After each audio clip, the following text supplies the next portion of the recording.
Timelines has grown out of a period of about 10 or 12 years where I've been working almost exclusively from the air, making films from the air, either using moving image footage or photographs.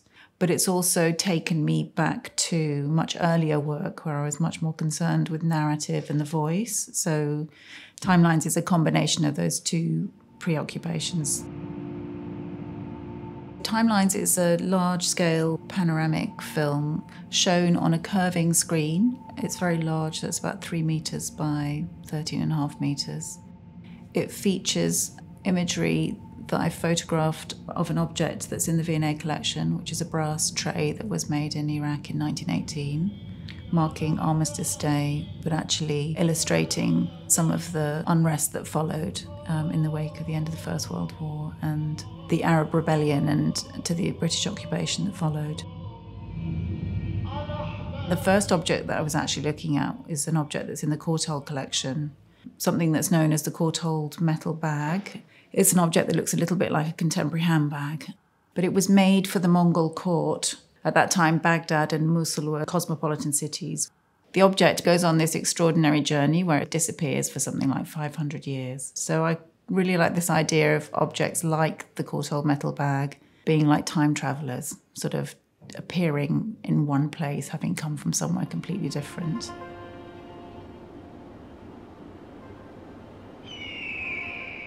I've been working in the tradition of an aerial archaeologist, so filming the ground from the air at dawn and dusk when the shadows are very long, and you can see much more on the ground than you might at any other time of day. And when I actually met the bag, it was being cleaned in preparation for this exhibition. When I looked through the microscope, I was suddenly struck by how much like a landscape it looked.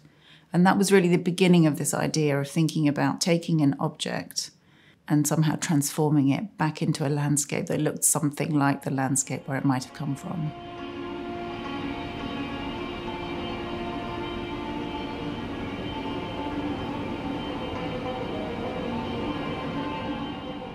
Tim Stanley, who's one of the curators at the V&A, approached me and told me about this object that was in the collection that he thought I might be interested in looking at.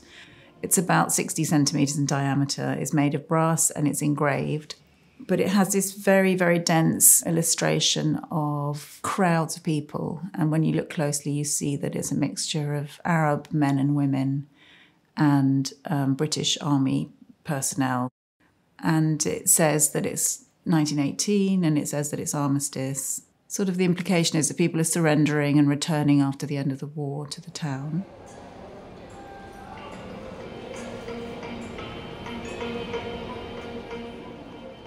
It was like a kind of history painting. It's quite crude. It's almost kind of cartoonish. There's two crowd scenes either side of the river, and in one of them there's a man who's being led to the gallows on a donkey, and then in the centre of the tray he's being hung, so he's being executed. And it says very clearly on his chest in Arabic that he's the killer of a sergeant major. So he's being executed for killing a member of the British military. You know, it didn't add up in terms of being an image of Armistice Day, because here was an Iraqi man who'd obviously been in opposition to the British, who was being executed. And I realised after a while that it must have been much more about the revolt that followed the end of the First World War in Iraq.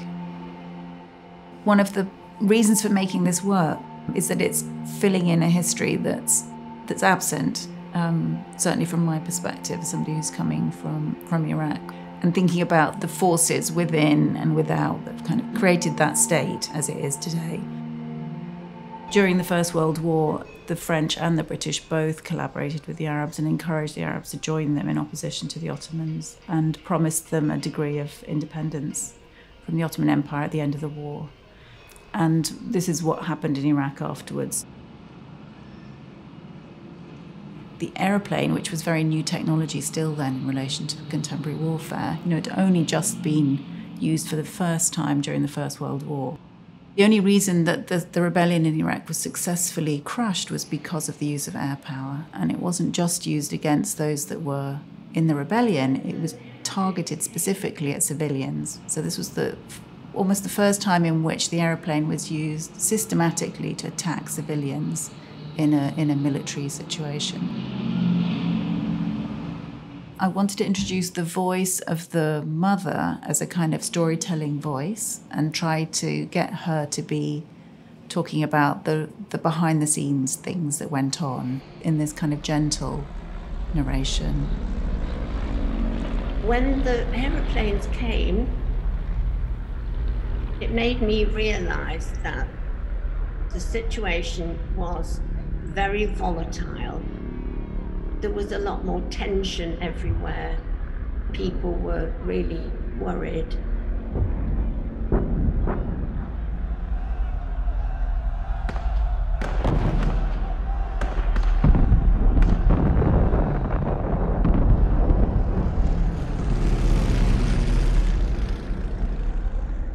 I had planned to interview a number of women who had spent part of their lives in Iraq, who had had relationships with Iraqi men, who had married them, who had moved there and had their families there, and then over a period of time had returned to Britain.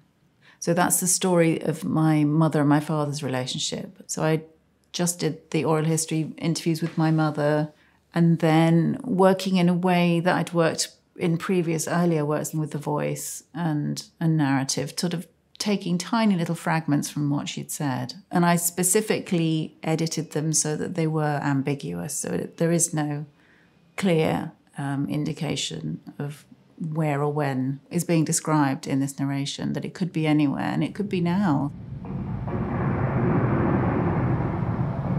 There were a number of reasons why I wanted to go for this kind of long panoramic format. I'd recently finished a commission, a really large-scale commission, to make a site-specific film work in the National Museum of Qatar in the archaeology galleries. In the case of the commission, we had 6 projectors that were sort of stitching together a single image, which was 50 metres by 5, so a sort of 10-to-1 ratio. And in the case of timelines, it's a 5-to-1 ratio.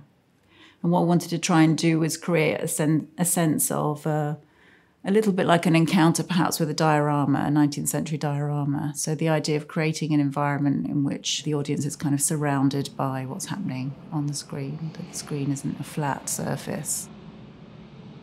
What I wanted to also do was kind of invoke the idea of an unfolding narrative, almost like a comic strip, as I said earlier. So a little bit like the Bayeux tapestry, which when you see it displayed is on this long continuous strip. The Assyrian friezes, for example, that are in the British Museum from, ancient Mesopotamia, have a kind of battle unfolding or a narrative unfolding, and sometimes you'd see the same characters kind of appearing and moving along the same frieze. I wanted to try and appropriate the language of these kind of spectacular aerial shots that you often see in, science fiction movies, or, we're moving at speed in something or in space. This really dramatic cinematography. A couple of people have said they felt a little bit unstable in the space when it's doing that. And I really like that, that you can't really have that physical experience of a work unless you're in the space with it. And that's all important too. That feeling of being slightly out of control physically in your encounter of an artwork, which doesn't happen that often. So it's a little bit more like being on a roller coaster or, having a physical experience of something. One of the reasons for making the film on this scale is to sort of have an embodied experience when you're in the space with it. And there's nothing else in the space apart from the work and you.